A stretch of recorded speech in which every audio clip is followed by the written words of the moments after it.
Reforma da Previdência dos Militares é aprovada pelo Senado e segue para a sanção presidencial. Em audiência com o ministro Sérgio Moro, presidente da Comissão de Constituição e Justiça marca para a semana que vem a votação do projeto sobre prisão em segunda instância. E ex-líder do governo no Congresso, deputada Joyce Hasselmann, diz à CPI mista das fake news que Palácio do Planalto criou gabinete do ódio para atacar desafetos. Destaques desta edição do Senado Notícias.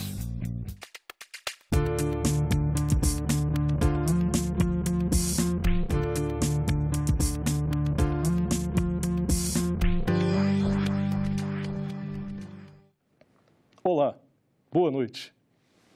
O projeto que reestrutura a carreira e a previdência das Forças Armadas e das polícias e bombeiros militares foi aprovado nesta quarta-feira pelo plenário do Senado. Aqui no Senado, depois de um acordo entre os líderes partidários para que a tramitação fosse mais rápida, a proposta passou somente pela Comissão de Relações Exteriores antes de ir à análise do plenário.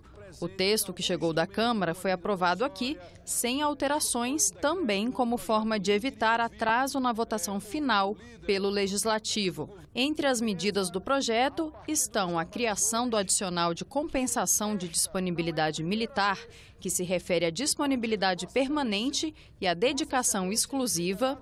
Esse adicional varia de 5% para militares em início de carreira a 32% para militares no final de carreira.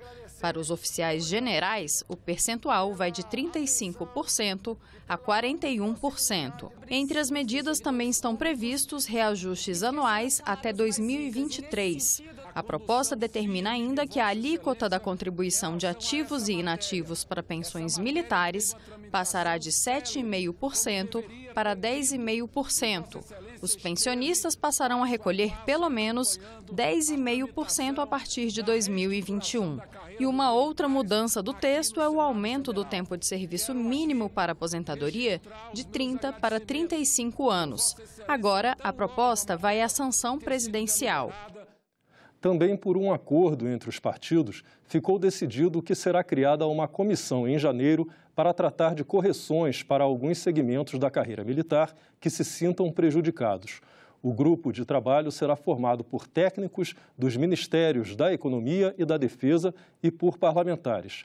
As eventuais correções poderão ser feitas por decretos ou por projetos de lei. E o plenário aprovou também um projeto que prorroga até agosto de 2032 a possibilidade de estados concederem isenção de ICMS para templos religiosos e entidades beneficentes. A presidente da Comissão de Constituição e Justiça, Simone Tebet, disse que o projeto que prevê a prisão em segunda instância será votado semana que vem. Na votação não estava prevista para este ano, mas ela atendeu ao apelo de 43 senadores durante a audiência pública sobre o projeto com a presença do ministro da Justiça, Sérgio Moro. Na Câmara, uma proposta de emenda à Constituição. No Senado, um projeto de lei. E um mesmo objetivo: resgatar a possibilidade de prisão após condenação em segunda instância, depois de o STF ter voltado atrás em uma posição que vinha adotando desde 2016 e decidido que a prisão de réus condenados só pode acontecer após o trânsito em julgado. Para o ministro Sérgio Moro, um dos convidados da audiência pública, os dois caminhos, emenda constitucional ou projeto de lei, são viáveis e não excludentes. Eu, francamente, penso que dois caminhos são válidos. Os dois caminhos são possíveis e me parece que nessa maioria apertada e com o voto do ministro Dias Toffoli, essa é a sinalização, igualmente, do Supremo Tribunal Federal, tanto da possibilidade via PEC, como da possibilidade via projeto de lei. O ministro do Superior Tribunal de Justiça, Herman Benjamin, ressaltou que o artigo 5º da Constituição tem que ser preservado em sua totalidade. Ele sugeriu mudanças no projeto de lei. Eu aqui não vou fazer sugestões específicas, mas existe aí todo um leque de possibilidades, desde dizer que a lei só se aplica a ilícitos praticados a partir de agora, como a dizer que a lei vai se aplicar àqueles que ainda não tenham condenação em segundo grau. Por emenda à Constituição ou por projeto de lei, o tema é polêmico e está longe de um consenso. Nenhum país do mundo tem no Supremo Tribunal Federal a última instância e a necessidade do trânsito em julgado. Isso não existe. Há países que vai-se até uma terceira instância, como a Itália, que tem a Corte de Cassação, mas não 4 instâncias. Inclusive se faz terrorismo. Terrorismo. Estavam dizendo aí, no dia que o Supremo tomar essa decisão de considerar que não é cabível necessariamente a prisão em segunda instância, serão libertados 169 mil estupradores, assassinos, etc. Aí o CNJ interveio e disse, não é bem assim. Essa decisão pode atingir 4.895 pessoas. Na semana passada, em uma reunião com o ministro Sérgio Moro, líderes de partidos nas duas casas, com exceção do PSL e do Podemos, decidiram dar prioridade de tramitação à proposta que está sendo analisada na Câmara. A PEC deveria ser votada, então, antes do projeto de lei que tramita aqui no Senado. Mas hoje, atendendo a um apelo feito por 43 senadores que assinaram um manifesto, a senadora Simone Tebet, presidente da CCJ, decidiu marcar a votação do projeto para a semana que vem. Mais da metade do Senado quer a validade da prisão após a segunda instância. Mas antes de terminar o ano legislativo, nós tenhamos a definição, nós possamos mostrar à sociedade brasileira que o Senado Federal está em sintonia com esse desejo da população. A senadora Simone Tebet justificou por que resolveu atender ao apelo dos senadores. Já foi lido o relatório, já foi dado vista coletiva, estamos fazendo e cumprindo a última etapa, que é esta audiência pública. Nós só podemos suspender por maioria absoluta deste colegiado ou pela unanimidade do Colégio de Líderes, a não ser que o Colégio de Líderes esteja falando pela maioria absoluta das senhoras e senhores senadores. O manifesto diz o contrário. A CPI mista das fake news ouviu nesta quarta-feira a deputada federal Joyce Hasselmann, ex-líder do governo no Congresso. Ela disse que funciona um gabinete do ódio dentro do Palácio do Planalto e falou sobre o uso de robôs para disparar notícias falsas em mídias sociais, como WhatsApp, Twitter e Facebook. A ex-líder do governo no Congresso fez uma apresentação em PowerPoint para mostrar prints e vídeos de ataques coordenados na internet por um grupo batizado Gabinete do Ódio. O uso de robôs virtuais e o funcionamento desse grupo, que segundo ela atua dentro do Palácio do Planalto, foram temas do depoimento de Joyce. Dos 5.400.000 seguidores, no caso do presidente da República, 1.402.000 são robôs. No caso do Eduardo, 468.775 são robôs. Pelo que vocês vão ver nas conversas do grupo do Gabinete do Ódio, o deputado Eduardo Bolsonaro está amplamente envolvido e é um dos líderes desse grupo, né, que nós chamamos de milícia digital. Eles escolhem uma pessoa e essa pessoa é massacrada. Massacrada. Porque o que eles fazem? Atacam a reputação, não tem prova de absolutamente nada, destroem e aí eles deletam, somem com o vídeo, desaparecem com isso. Agora vocês fiquem imaginando o tamanho do estrago que uma informação falsa como essa pode causar. Ali tem uma lista, quem vai ser atacado que dia? Eu estou no número 25 na lista de ataques.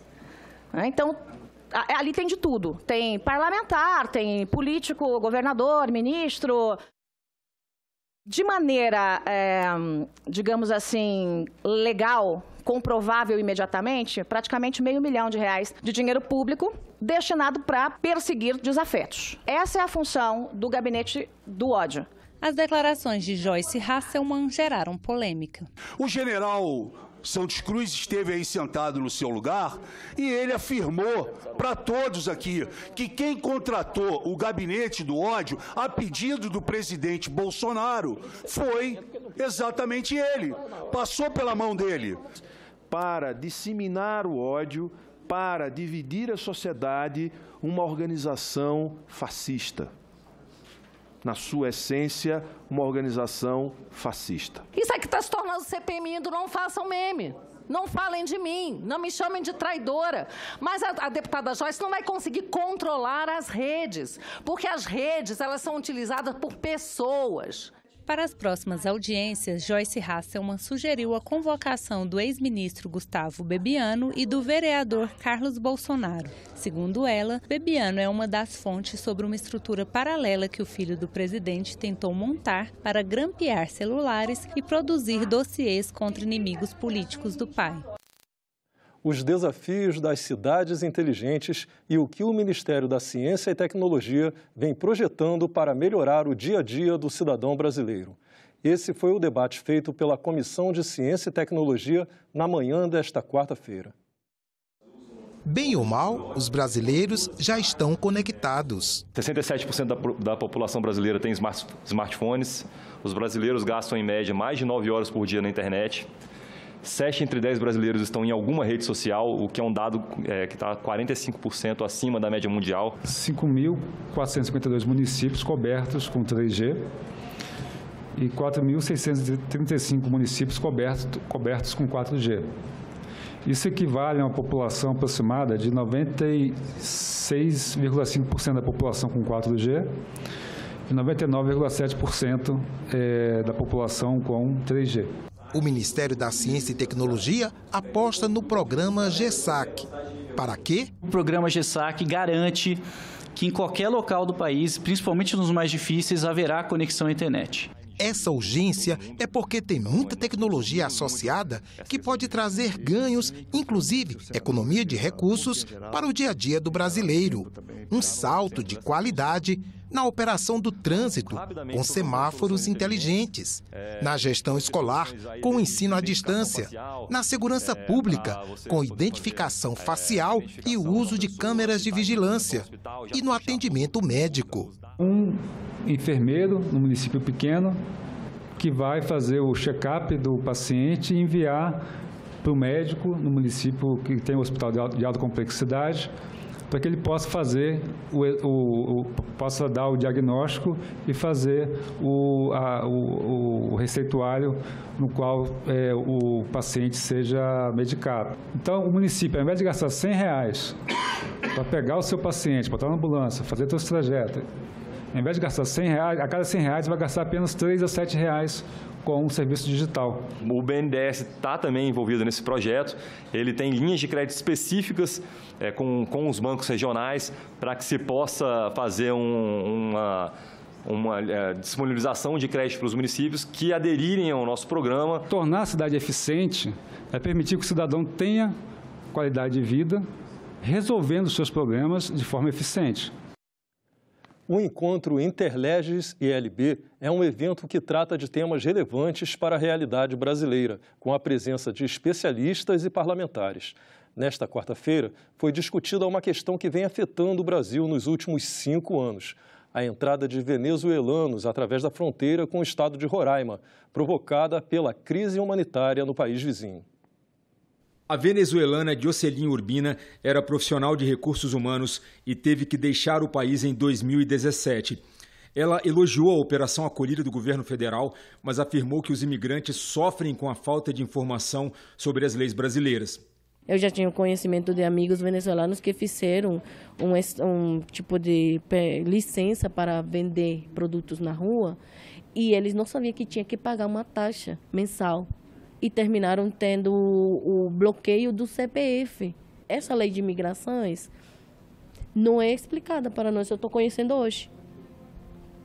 Eu veio do refúgio, veio do abrigo, eu participei ativamente da Operação Acolhida. Eu morava em um abrigo com meus 2 filhos e meu marido. Cerca de 700 venezuelanos entram por dia no país através da fronteira com Roraima. Apesar dos impactos negativos, o pesquisador João Carlos Jarochinski acredita que esta migração deve ser vista também como uma oportunidade para o Brasil. Os países que essas pessoas estão chegando têm que pensar em políticas de integração para que isso se torne um motor de desenvolvimento, lembrando que são pessoas normalmente jovens, com uma condição de saúde boa, com em capacidade de empreender, né, com conhecimento nível superior. Então, são pessoas que podem gerar processos de desenvolvimento para essas localidades. Segundo os participantes do Encontro Interleges, o quadro de instabilidade política da América Latina é interligado à crise humanitária da Venezuela, o que pede cuidado à política externa brasileira. Eu acho que a gente está num momento de muita incerteza na América Latina. Em momentos de incerteza, a melhor coisa que a gente tem a fazer é voltar aos fatos, tentar entender com serenidade o que está acontecendo. E aí, mais uma vez, eu puxo para o papel da imprensa nisso. A gente vê essas manifestações acontecendo em mais de um país, a gente vê mudanças do eixo político em mais de um país, e isso deixa claro para a gente que não se trata de um fenômeno isolado. Esses eventos interleges que nós fazemos é mais um passo em direção a esse modelo de think tank novo que nós estamos implementando aqui, que já tem resultados tangíveis. E nesta quarta-feira foi promulgada a Emenda Constitucional 104, que cria as polícias penais federal, dos estados e do Distrito Federal. O presidente do Senado, Davi Alcolumbre, comandou a sessão solene do Congresso Nacional. A emenda foi promulgada ao som de aplausos e de um plenário animado.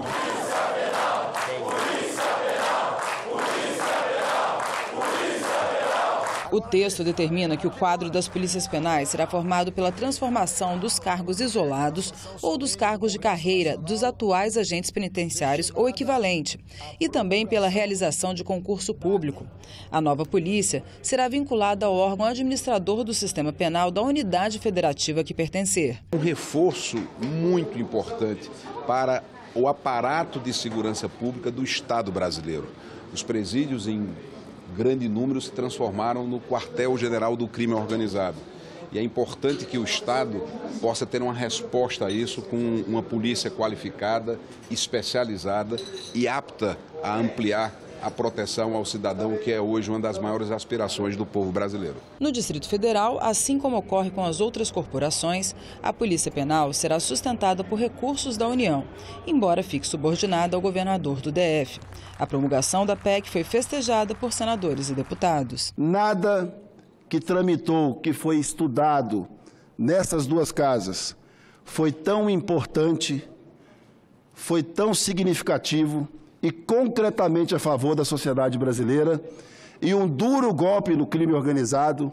Nada foi tão importante como a criação e a promulgação da Polícia Penal no país. Essa conquista, idealizada lá atrás e subscrita por outros parlamentares, pelo senador Cássio, foi um desejo dessa categoria, que muito foi dito aqui, que protege a todos nós. Antes da sessão começar, os agentes homenagearam os parlamentares ao entregar ao presidente do Senado, Davi Alcolumbre, e ao autor da proposta, o ex-senador Cássio Cunha Lima, uma camisa com o símbolo da categoria. Uma luta árdua, mas que agora estamos colhendo os frutos e daqui para frente vem uma polícia forte. A polícia penal, ela não vem só intramuros, ela com certeza ela é extramuros, dada em decorrência aí que fazemos diligências em escoltas, agora possivelmente busca e recaptura e inteligência no âmbito prisional. Então, assim, acreditamos que viemos para somar. Como vimos há pouco, a votação do projeto do Senado que permite prisão em segunda instância foi marcada para a semana que vem na Comissão de Constituição e Justiça. O nosso entrevistador de hoje é o autor do projeto, o senador Lazier Martins. Olá, a presidente da Comissão de Constituição e Justiça do Senado, senadora Simone Tebet, anunciou para a próxima terça-feira a votação do projeto que permite a prisão em segunda instância. Sobre isso, a gente conversa agora com o senador Lazier Martins. O senador é o autor do projeto que vai estar na pauta da CCJ na próxima semana. Senador, muito obrigada por essa conversa. Eu não anunciei seu partido, Podemos, do Rio Grande do Sul, agora devidamente identificado.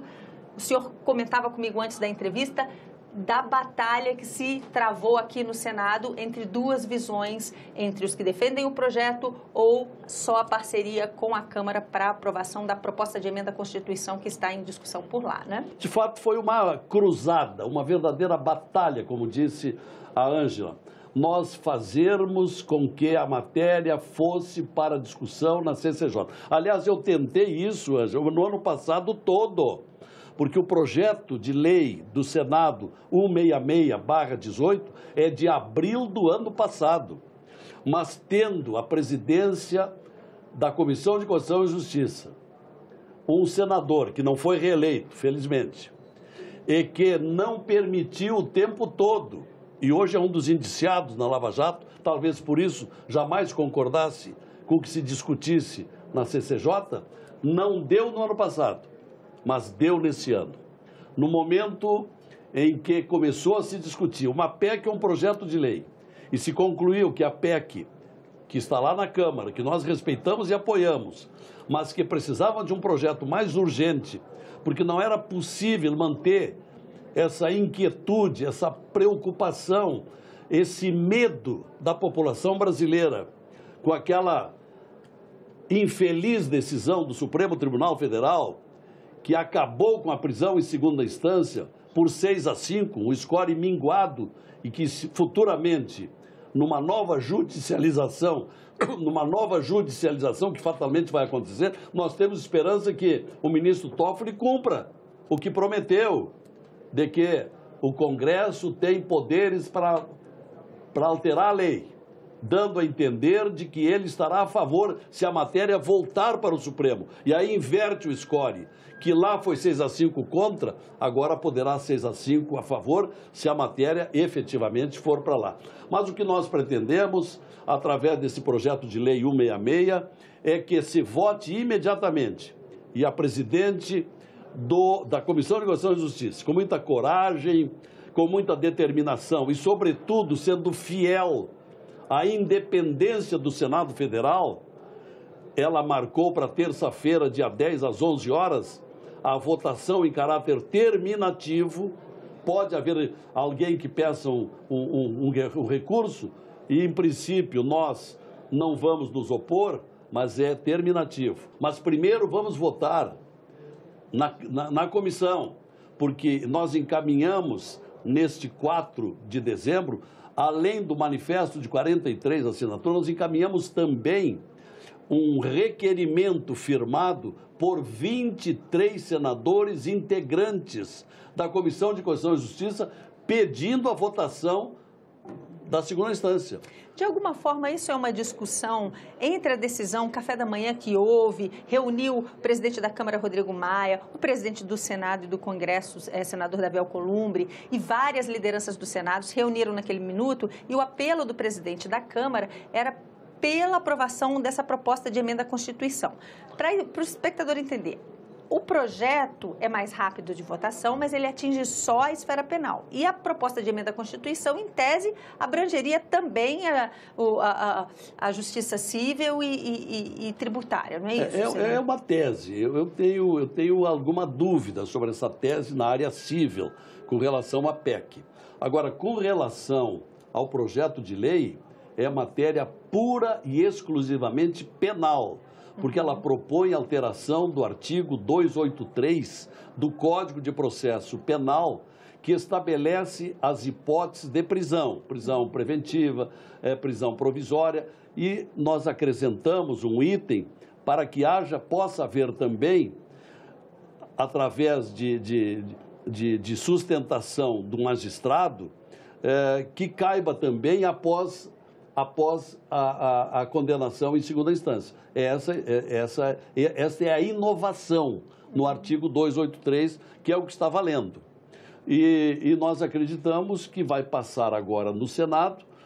Se precisar de plenário, nós teremos que correr, porque depois tem apenas mais uma semana, e gostaria muito que fosse votado na Câmara. Só que na Câmara também tem que passar pela CCJ e depois pelo plenário. Aí eu acho que não há mais prazo.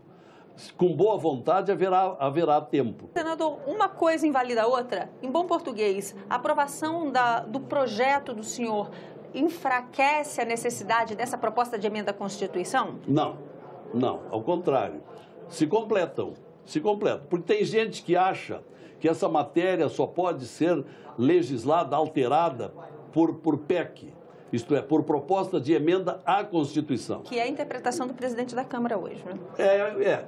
Eu, como bacharel em Direito, e sou formado numa universidade muito conceituada, que é a Universidade Federal do Rio Grande do Sul, e tive muito bons professores, principalmente de direito constitucional, eu entendo que cabe, porque está formada a culpa na segunda instância. Ali não há mais que falar em presunção de inocência, mas sim em presunção de culpabilidade. E se cabe a prisão e outras alternativas e outras hipóteses, quando representa perigo social, necessidade para investigação preventiva, por que não incluir como estava incluído até bem pouco tempo? 2016, o Supremo Tribunal Federal votou e passou a vigorar a prisão após segunda instância. Agora, em razão de alguns nomes poderosos, razões políticas, algumas acomodações, tudo coisa que a gente sabe, né? Algumas barganhas, aí se mudou. Mas por que não valia antes? E por que o Supremo muda a todo momento essa jurisprudência? Isso aí é uma vergonha. Por isso também tenho aqui no Senado um projeto, uma PEC, uma proposta de emenda constitucional para alterar o sistema de indicação dos ministros do Supremo. Porque enquanto vigorar essa sistemática do presidente da República, monocraticamente, escolher por simpatias ideológicas, políticas ou partidárias, isso não pode continuar valendo. Mas ele já não tem que passar pela aprovação, pelo crivo dos senadores para Claro, essa PEC ela está pronta. O senador Anastasia foi o relator. Essa minha proposta é de 2015.